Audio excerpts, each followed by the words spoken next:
ఇంద్రుడు గరుత్మంతుడు వాలఖిల్యుల వరము చేత ఎందుకు పుట్టవలసి వచ్చింది అని బృహస్పతిని అడిగాడు.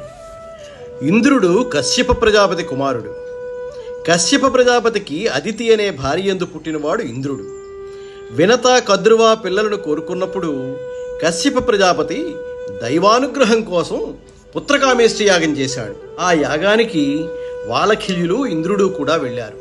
వాలఖిల్యులు బ్రహ్మపుత్రులు, మహానుభావులు, అపారమైన తేజో విరాజితులు, ఆజన్మ బ్రహ్మచారులు, ఊర్ధ్వరేతస్కులు, మహాతపస్సులు అయినా కూడా అంగుష్ట మాత్రమే శరీరం ఉన్నవాళ్ళు. కశ్యప ప్రజాపతి యజ్ఞం చేస్తున్నప్పుడు మనం చేసే సహాయం మనం చెయ్యాలి అని వాళ్ళు కొన్ని పువ్వులు, దర్భలు, మోదుగ పొలలు కోసి వాటిల్ని మూట కట్టుకొని వాళ్ళ చిన్న తల మీద పెట్టుకొని చిట్టి చేతులతో పట్టుకొని ఆయాసపడుతూ తెస్తున్నారు.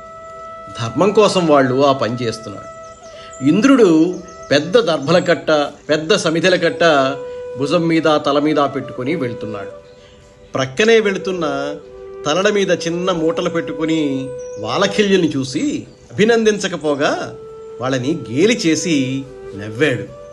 అప్పుడు ఆ వాలఖిల్యులు వాళ్ళ దర్భల మూటలను తీసుకొచ్చి యజ్ఞశాలలో పడేసి ఇంద్రుడి వంక చూసి, రణ విజయుండనల తేజుండు అణిమాది గుణాఢ్యుడు ఉదితుడయ్యడు వీరాగ్రణి శతమఖు కంటెను శతగుణ వీర్యుండైన పుత్రకుండు అజితుండై.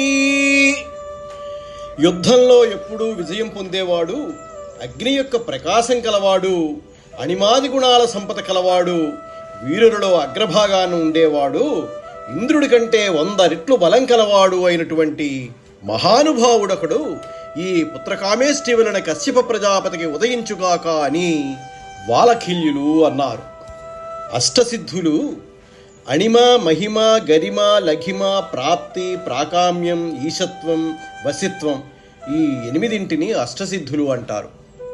వాలఖిల్యుల యొక్క ఆశీస్సులు విన్న కశ్యప ప్రజాపతి ఉండు నితండు పద్మజుని యోగమునం త్రిజగంబులందు ఇంద్రుండై భూతరాశి తన దౌర్బల శక్తి కడంగి కాచుచున్ రెండవ ఇంద్రుండైనా విపరీతమగున్ భువన ప్రవృత్తి మీ 2 విధంబు సేయుటిది యుక్తమే బ్రహ్మని యుక్తి ఉండగన్.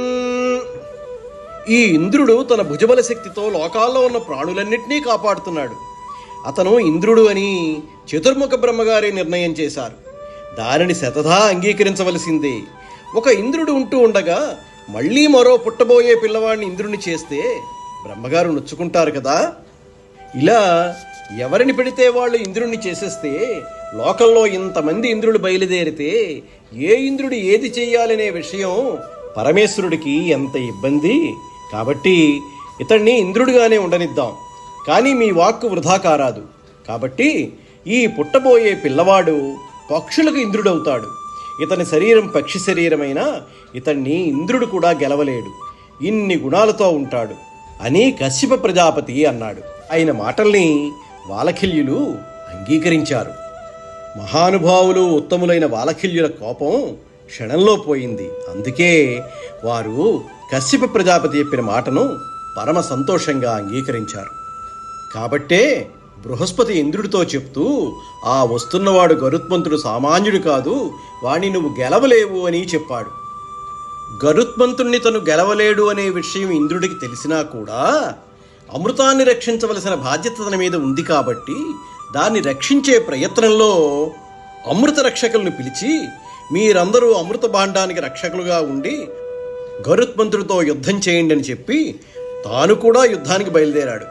అమృత రక్షకులు కూడా దృఢ నిశ్చయంతో అమృతాన్ని కాపాడాలి అనే ఉద్దేశం ఉన్నవాళ్ళు, బలాఢ్యులు, సమర్థులు. ఆకాశంలో గరుత్మంతుణ్ణి చూసిన రక్షకభటులంతా అప్రమత్తులై అతడిపైన బాణాల వర్షం కురిపించారు. పలు రకాలైన అస్త్రాలతో అతడి శరీరమంతా కుళ్ళబొడిచారు. అప్పుడు గరుత్మంతుడు రెక్కల్ని వేగంగా ఊపుతూ పెనుగాలులను సృష్టించాడు. ఆ ఘాట్పులకు రేగిన దుమ్ము, ధూళి అంతా ఆకాశమంతా వ్యాపించి చీకట్లు కమ్మాయి. రక్షక భటుల కళ్ళన్నీ దుమ్ముతో నుండి దృష్టి కోల్పోయారు. తమ భటుల దీనావస్థను చూస్తున్న ఇంద్రుడు ఆ దుమ్మంతా అణిగిపోయేటట్లుగా వర్షం కురిపించాడు. గరుడు రెక్కల చేత ముక్కుతో పొడుస్తూ కాలిగోళ్లతో రక్కుతూ దేవతాగణాలందరినీ బాధించగా వారంతా నెత్తుడి ధారలతో ఇంద్రుని శరణు కోరుతూ పరిగెత్తారు. సాధ్యులనే దేవతలంతా తూర్పు దిక్కుకి, వసువులు రుద్రులు దక్షిణ దిక్కుకి, ద్వాదశాదిత్యులు పడమటి దిక్కుకి, అశ్వినీ దేవతలు ఉత్తర దిక్కుకి పారిపోయారు. అగ్ని, వరుణుడు, వాయువు, కుబేరుడు, యముడు, నైరుతి అనే దిక్పాలకులు దిక్కు తెలియని వారే పరిగెత్తారు. అమృత రక్షకులందరినీ గరుడు ముక్కుతో చీల్చి చెండాడాడు. ఆ విధంగా దేవతలందరినీ తానొక్కడే ఎదిరించి జయించి అమృతం ఉండే ప్రదేశానికి చేరుకున్నాడు. అక్కడ ప్రళయాగ్ని వంటి ప్రజ్వరిల్లే అగ్నివలయం ఆ ప్రదేశాన్నంతా కావలిగా ఉంది. గరుడు హుటాహుటిన నదులలో ఉండే నీళ్లన్నింటినీ నోటిలో ముచ్చుకుని వచ్చి ఆ అగ్నిపై కురిపించాడు. అగ్ని చల్లారిన తరువాత రెండవ కక్షలో వాడి అయిన చక్రం తిరుగుతోంది. తన శరీరాన్ని సూక్ష్మంగా చేసుకుని ఆ చక్రం ఆకుల మధ్య నుండి దూరి అమృత భాండాన్ని చేరుకున్నాడు. అక్కడ అమృతాన్ని 2 ఘోర సర్పాలు కాపలా కాస్తున్నాయి. గరుడు రెక్కలతో పెనుగాలిని సృష్టించి ఆ సర్పాల కళ్ళు మూసుకుపోయేటట్లు చేసి కాళ్లతో వాటి తలపైన తన్ని దూరంగా విసిరివేశాడు. ఆ పైన అమృత భాండాన్ని చేజిక్కించుకుని వస్తుండగా శ్రీ మహావిష్ణువు ఎదురుపడి, ఓ గరుడుడా, నీ ధైర్యానికి కార్యదీక్షకు సంతోషించాను, నీకు వరమివ్వాలనుకుంటున్నాను, కోరుకో అన్నాడు.